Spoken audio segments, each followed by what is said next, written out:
사무엘상 2장 말씀입니다. 1장에서 한나가 하나님 앞에 간절히 기도할 때, 또 그 아들을 달라고 기도할 때 아들을 주시면 하나님 앞에 드리겠습니다 하는 소원 기도를 드렸고, 하나님이 그 기도에 응답하셔서 사무엘을 주셨습니다. 한나는 소원한 대로 이제 사무엘을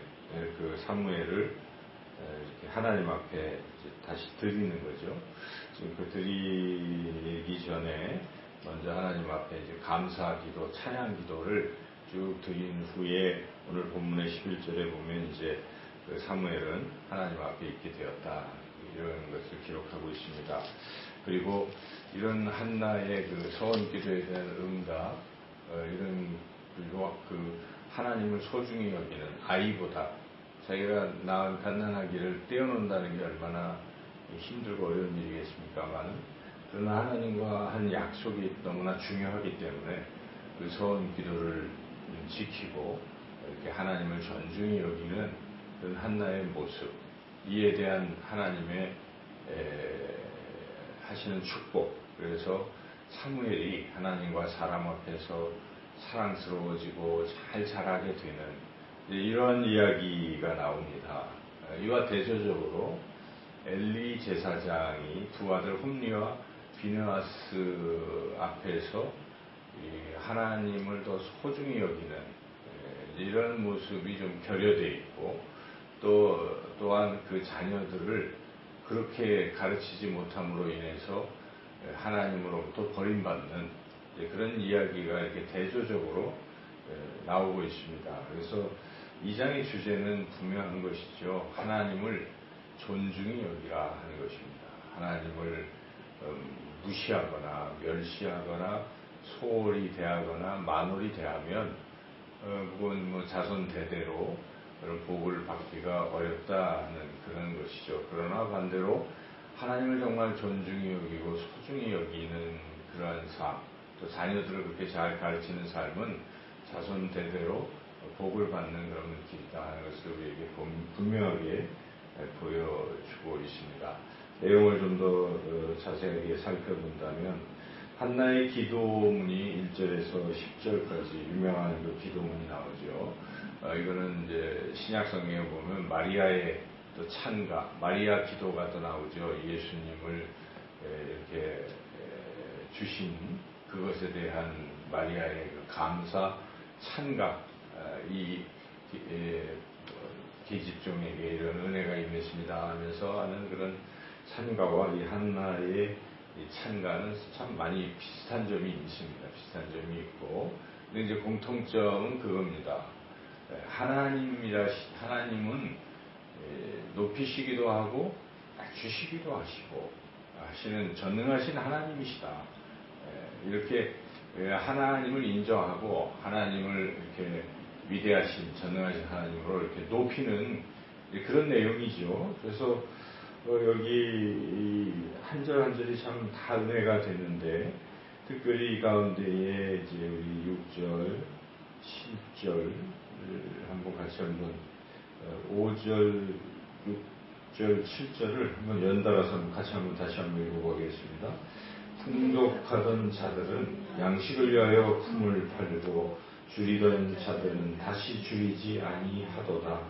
전에 임신하지 못하던 자는 7을 낳았고 많은 자녀를 둔 자는 쇠약하도다. 여호와는 죽이기도 하시고 살리기도 하시며 수월에 내리기도 하시고 거기에서 올리기도 하시는도다.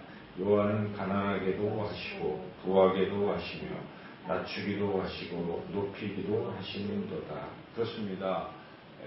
이 한나가 기도한 그대로 우리 하나님께서는 죽이시기도 하시고 살리시기도 하실 수 있는 그러한 분이십니다. 그래서 우리가 죽을 지경에 있더라도 정말 하나님을 우리가 신뢰하고 믿는다면 살아날 것입니다.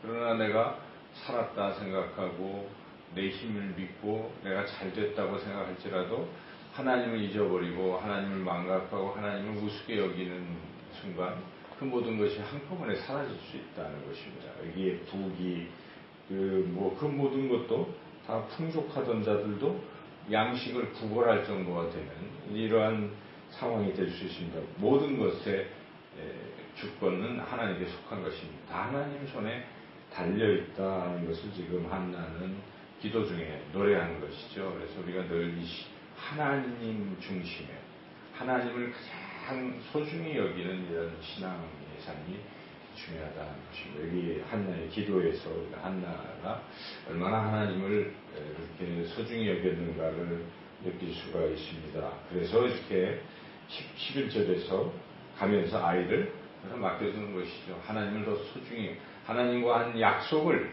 더 소중히 여기는 것이죠. 우리가 정말 하나님을 소중히 여기는가, 하나님과 한 약속을 정말 반드시 지키려 하는 것인가, 이런 것들을 한번 깊이 생각해 봐야 하겠습니다. 그리고 이 사무엘은 비록 그 부모님과는 떨어져 있지만 그 얘기를 듣게 되었을 것 아니겠습니까? 내가 왜 여기 있는가? 부모님이 소원 기도해서 여기 이렇게 떨어져 있는 것이다. 물론 처음에는 이 사무엘이 잘 모르니까 부모를 원망할 수도 있지만은 차차 이제 시간이 지나면서 하나님을 본인도 알고 하나님을 믿고 하면서 우리 부모님은 정말 하나님을 소중히 여기시는 분이시구나 하는 것을 깨달았을 것입니다. 그래서 어찌 보면 같이 없었지만 교육이 되었던 것이죠. 그래서 사무엘 눈에 비친 그 엄마, 아빠는 하나님을 너무나 소중히 여기시는 분이구나. 그래서 하나님과의 약속을 지키기 위해서 나를 이곳에 그냥 두셨구나 하는 이런 생각들이 있었을 것입니다. 이와 대조적으로 엘리의 두 아들은 하나님을 아예 모르는 것이죠. 하나님을 모른다는 것은 제사장을 하면서 하나님을 모른다는 것은 이들이 원래 질이 안 좋아서 그렇다고 우리가 할 수도 있지만 그 아버지 제사장인 엘리가 제사장 역할을 제대로 못한 것입니다. 늘 하나님을 존중히 여기고 하는 이러한 모습을 잘 보이지 못한 것이죠. 그래서 두 아들들은 제사장이 됐지만 온갖 못된 짓을 다 하는데 그 못된 짓의 핵심은 하나님을 우습게 여기는 것입니다. 한마디로 하나님을 아주 우습게 여깁니다. 여기 보면 하나님께 드릴 재물을 자기가 세 갈고리 가지고 막 긁어가지고 좋은 것 취하고 또 하나님 앞에서는 반드시 태워서 기름을 태워서 드려야 될 이런 화제라든지 뭐 번제라든지 뭐 이런 것들도 아랑곳하지 않고 자기가 뺏는 것입니다. 심지어 그 재물을 드리러 온 사람이 안 된다 이거 하나님 앞에 드려야 된다 해도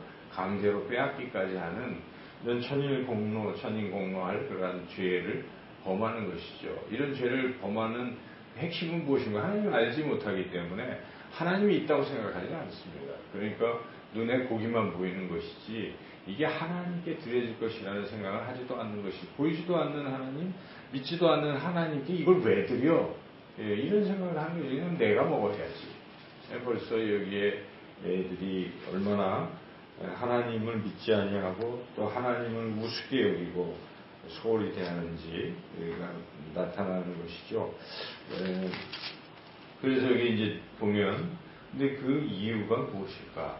엘리의 이 태도, 엘리가 이런 소식을 들었어요. 더군다나 이 두 아들 홈리와 비느하스는 회막에서 수종드는 여인과 동침을 하는 그 회막이라는 것은 하나님이 계신 곳이잖아요. 하나님이 계신 곳에서도 이제 그러한 범죄를 저지른 이런 두 아들이죠. 이쯤 됐으면 아버지로서 어떤 결단과 어떤 것을 해야 되겠습니까? 거의 사생결단을 하고 너 죽고 나 죽자 네가 정말 이러면 안 된다 하고 뭔가 결연한 태도를 보이고 아이들을 아주 거기서 확실하게 어떤 뭘 해야 되는데 그래 너희들이 잘못했다는 소리를 내가 들었는데 그러면 안 된다. 그럼 뭐 정도로 아주 나약한 이런 가르침을 주고 있다는 것이죠. 그러지 말아라. 24절 한번 읽어볼까요? 내 아들들아 그리하지 말라. 내게 들리는 소문이 좋지 아니하니라. 너희가 여호와의 백성으로 범죄하게 하는도다. 일견 야단 잘 치는 것 같지만 내용은 그럴듯하지만 여기에서 우리가 그 태도가 느껴지지 않습니까? 정말 이러면 안 된다 하는 어떤 강력한 그런 표현이라든지 그런 마음이 잘 드러나지가 않습니다. 그래서 결국 하나님께서 엘리에게 나타나셔서 너희 두 아들 금방 죽는다. 동시에 죽는다. 실제 동시에 죽었죠. 전쟁터에 가서 하나님의 언약궤까지 빼앗기고 죽고 너희 가문이 이제 점점 멸하게 될 것이다 하는 것을 하나님 직접 나타나셔서 다 이 말씀을 하시는 것입니다. 그 가운데에 왜 하나님이 이렇게까지 진노하시는지 그 이유를 분명히 말씀하시는 그 절이 있습니다. 30절인데 같이 한번 30절 31절 읽어보겠습니다. 그러므로 이스라엘의 하나님 나 여호와가 말하노라 내가 전에 네 집과 네 조상의 집이 내 앞에 영원히 행하리라 하였으나 이제 나 여호와가 말하노라 눈이 결단코 그렇지 아니하리라.